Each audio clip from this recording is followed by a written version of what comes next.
Hello everyone and welcome back into a brand new video. In today's tutorial guys, I'm going to show you how to share translation from Deepl.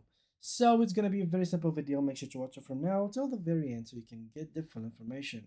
Now for sharing your own basically translation, we could for example just go to the application and go here and for example I would like to translate this is a test video and I'm gonna translate it to, let's say, French.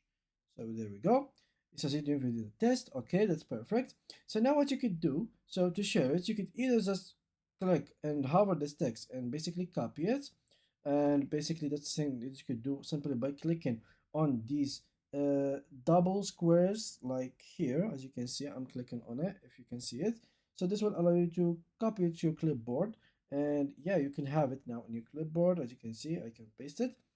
But there is also another thing that you could try, which is basically the share button that this application has. So let me just try to write something else here, this door.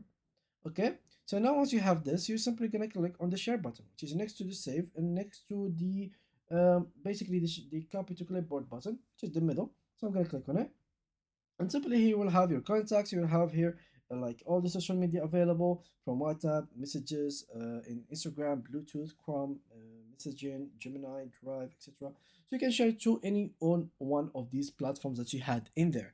So it's very simple to share. Simply just choose where you want it to be inserted, and simply it's going to be shared right in there. You could also simply just copy the translation by simply clicking on the clipboard icon, as you can see, or simply share it throughout the share button.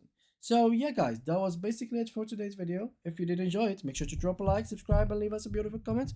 And see you guys in the next upcoming video.